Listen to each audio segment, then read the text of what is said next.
नाशिकच्या मध्यवर्ती गुन्हे शाखेच्या पथकानं प्राणघातक हत्यारांसह दोघांना अटक केली आहे। हॉटेल बरकत कॉर्नर परिसरातून ही कारवाई करण्यात आली आहे। संशयितांकडून स्कॉर्पिओ वाहन आणि धारदार हत्यारं जप्त करण्यात आले। मिळालेल्या माहितीनुसार आज सायंकाळी 5:30च्या सुमारास हॉटेल बरकत कॉर्नर परिसरात एक स्कॉर्पिओ वाहन संशयास्पदरित्या थांबलं होतं। या वाहनात 2 इसम प्राणघातक हत्यार घेऊन फिरत असल्याची माहिती पोलीस अंमलदार प्रजित ठाकूर यांना मिळाली। या माहितीच्या आधारे वरिष्ठ अधिकाऱ्यांच्या मार्गदर्शनाखाली मध्यवर्ती गुन्हे शाखेच्या टीमने सापळा रचत कारवाई केली।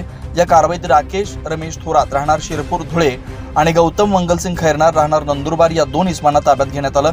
वाहनाची झडती घेतली असता एक धारदार तलवार आणि लोखंडी चॉपर मिळून आलं। पोलिसांनी ही हत्यारे जप्त केलेत। दोन्ही संशयितांना पुढील तपासासाठी मुंबई नाका पोलिसांच्या ताब्यात देण्यात आलंय। पोलीस हवालदार समीर चंद्रमोरे यांच्या फिर्यादीवरून गुन्हा दाखल करण्यात आलाय। अधिक तपास सुरू आहे। नाशिक शहरात प्राणघातक शस्त्रांसह फिरणाऱ्या इसमांवर पोलिसांची कारवाई सुरूच आहे। या घटनेमुळे शहरात सुरक्षेबाबत चिंता व्यक्त होते। 9 न्यूज महाराष्ट्रासाठी ज्ञानेश्वर आंधळे, नाशिक।